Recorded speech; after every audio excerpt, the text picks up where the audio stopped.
Hi, I'm Cosy, and I'm a natural born cosplayer. So, I think it was 2 days ago, I heard about this costume symposium thing, and I was kind of regretting not being able to participate in COVID last year.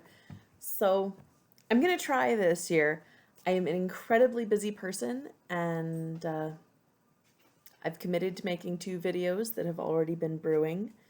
So I had to tell my family that I am going to shift my focus for the month.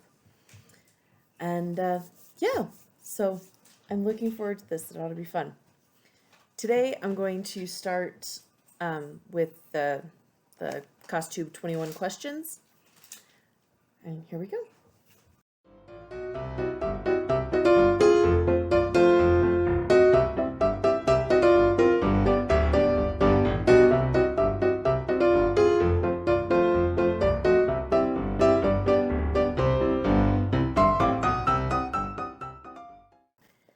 What is your favorite genre of costuming?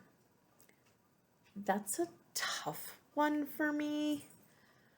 I've always been drawn to historical costumes, but I like to play around with it a little bit.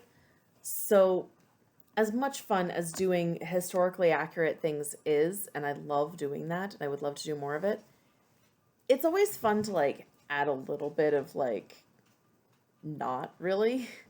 So I made a Victorian bodice a couple years ago, and I made the whole bodice, and then I said, you know what? It would be awesome if I could steampunk this. So I made it so that the back will actually open up like doors, and then there's a set of gears inside. I need to rework the gears so they actually mesh, but I made them actually spin because that's a pet peeve of mine with steampunk, that nothing actually ever engages and works. My next project I'm working on is a historically accurate 18th century robe à l'anglaise, but it's Princess Peach. And I'm gonna do a whole family cosplay of the same type of thing from Mario. So, it'll be fun. What originally got you into costuming, cosplay, living history, blah de blah de blah? That's a hard one. There isn't a time before I was interested in it, so it's not like I can look at something and be like, oh hey, that got me into it. It's like, it's always been there. But I think it comes from a couple different places. I grew up in a theater in large part. They did Victorian melodrama, and I did my first show with them when I was 4, but my mom was doing shows there my whole life. One of the favorite stories that she likes to tell is when she was playing Lucy in Dracula, that I was in the back in a playpen while she had the blood of children running down her front. I still have that dress, by the way. The other thing is, I grew up in a town that's very, very connected to its historical roots. Kind of an Old West kind of... Well, I grew up in New Mexico, which is kind of Old West. And the town where I live was very involved in Christmas and fun and displays and just a lot of very special, eclectic history. And now it's an artist community. So everyone's got their own vibe going on and everybody's got their own thing. So it wasn't frowned upon for me to just like wear costumes all the time. The other thing I can think of is that my mom is a doll collector, and her thing is to make entire wardrobes for an individual doll that are like related to when it was made or where or some theme that kind of goes with it. And so she made me a lot of costumes too. Like I was a doll in a way. So I had a lot of American Girl dresses that she made for me. The Secret Garden was one of my favorites, so I had stuff from that. Just all sorts of fun stuff. And I just kind of wore this stuff all the time. So, like, when I started to work and people made me wear what they wanted me to wear, it was a really foreign concept, actually. What are your favorite materials to work with? I'd probably have to say, like, linen and cotton and things like that. They're just, they are so cooperative. You tell them to do something and they just do it. Like, it just, it works so well. What is your favorite dream event or Photoshop opportunity?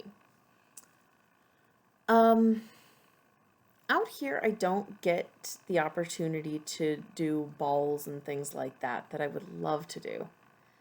I keep seeing pictures of those ones that are at castles, and I'm just like, oh, why? Why can't I do that?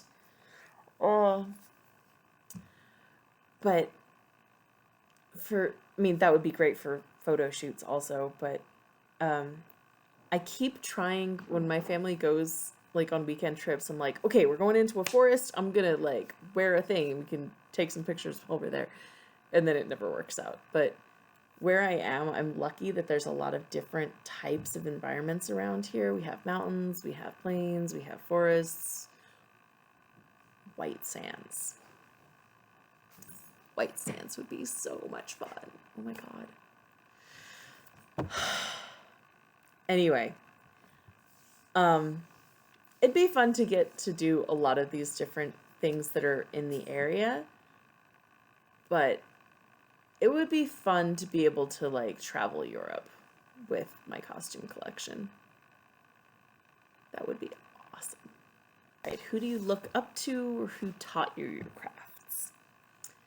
Well, I learned to sew from my mom, and she learned from her mom. My grandmother was a student of fashion design at the Art Institute of Chicago, and then had her own fashion line in the 70s that was sold mostly at their flagship store here, but at a lot of different department stores all over the country at one point. So, I mean, like, goals, right?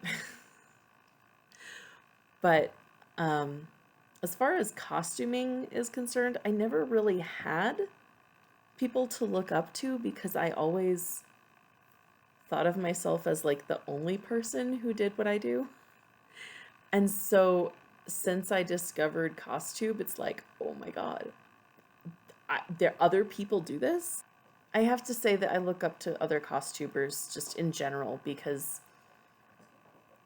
you guys are all amazing. Like, seriously. I bow to you. You're awesome. Which of your projects are you the proudest of? I would have to say a Victorian dress that I was working on the summer between middle school and high school. It's been a while, but I haven't had much time. So that year I decided to try to make the entire thing by hand. Like I said, I love hand sewing. So I did. I made the whole thing by hand, with a few exceptions because I ran out of time. There shouldn't have been a time constraint. I should have just like finished it during the school year.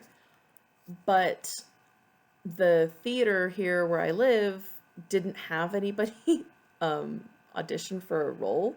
And so they gave me the role, which meant that now I needed a Victorian costume, and I was already working on a Victorian dress.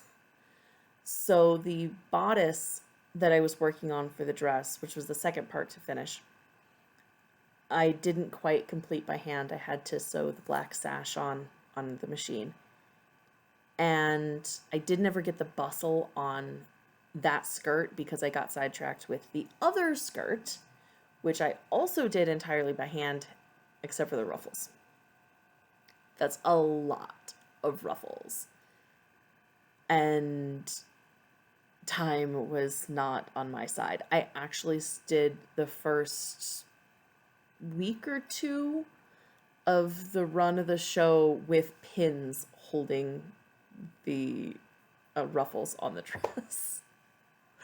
So yeah, but I love the way that those ones came out. It's amazing. I ended up having to give the bodice away because it doesn't fit anymore, but I still have both skirts. And I love them, and they are amazing. And I'm working on resizing them so that they'll fit. What project taught you the most? I would have to say this green dress that I made. I had a green dress that I loved to death. It was amazing. And then I got a stain on it. Could not get it out. So I took it apart at the seams, used it as a pattern, but I still to this day struggle with fabric choice. And I ended up using a stretch fabric for the first time. I learned a lot from that project. Stretch fabric is not my friend.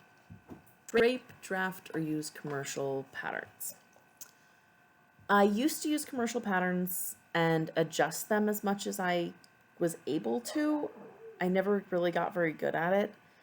And then there was a confluence of events at the same time that my body was like, yeah, no, you can't adjust this commercial pattern that much. Like, it's just not going to work.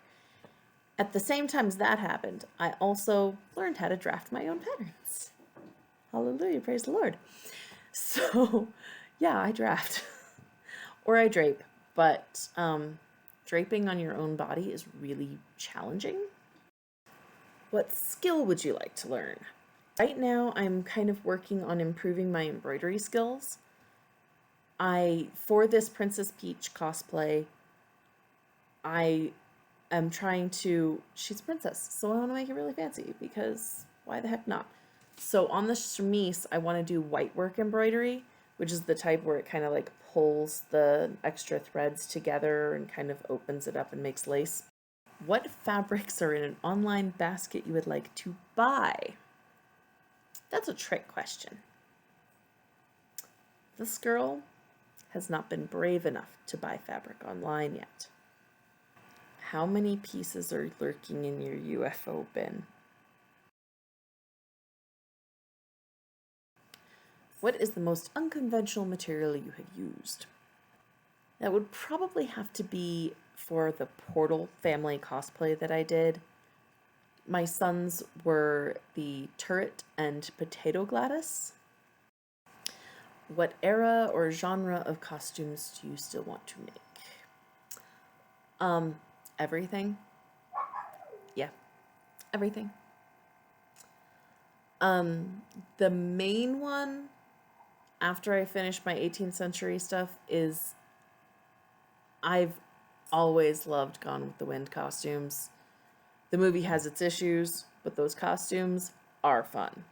Biggest sewing or crafting pet peeve? The thing that almost got me to stop sewing entirely is when you cut fabric with scissors and the layers shift and it doesn't line up with the pattern piece, and so things don't fit together right. Drives me nuts. Rotary cutter saved my sewing life. How has the pandemic changed what or how you sew and craft? I haven't really sewed that much during the pandemic. We've been very busy. But the gallery that my family runs is now run by me, my mom, and my grandma. We're all fiber people. Fashion designers, costume people, however you want to say that. And so we're setting up a studio in the gallery so that while we're there running the gallery, there's not people in there all the time, so we can sew while we're working. What did you do or learn in the past year that you are most proud of? Like I said, I haven't had time to sew, but we have had one overarching project for the past 2.5 years or so, almost 3, to get the gallery clean and presentable, and we really, it is beautiful and amazing, and I am extremely proud of how the gallery looks at this point and the work that we put into it. So not sewing related, but very proud. What costume would you like to revisit? I'm gonna have to say that Portal cosplay. I spent a lot of time on the companion cube costume, and the main character, really went together very quickly.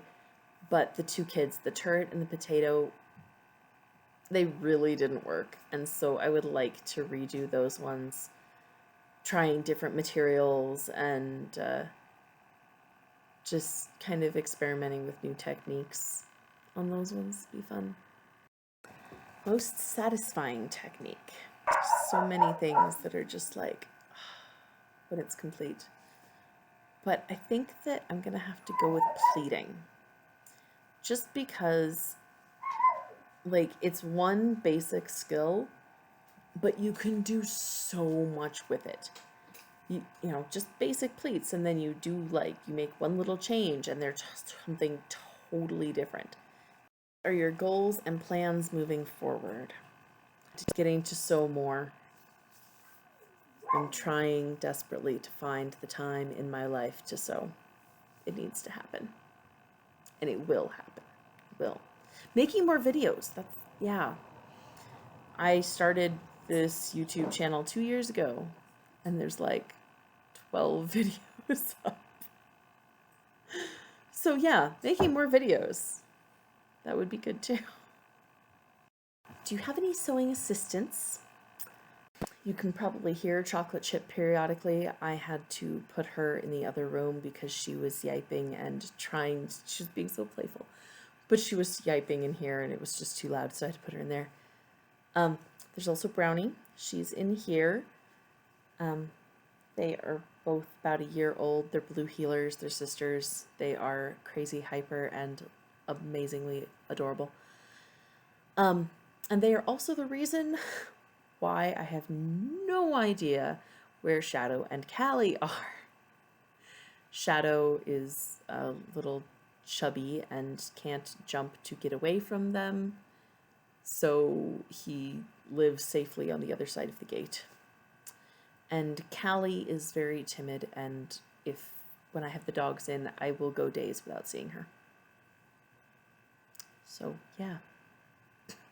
All right, and last question. What do you like to watch or listen to while you are sewing? Whatever I'm listening or watching to. I don't have a specific thing. Oftentimes, I like to watch Twitch and see what other people are working on. It's really inspiring. But I don't really like to lurk. I have a tendency of wanting to chat, which means I don't actually get anything done. YouTube works well.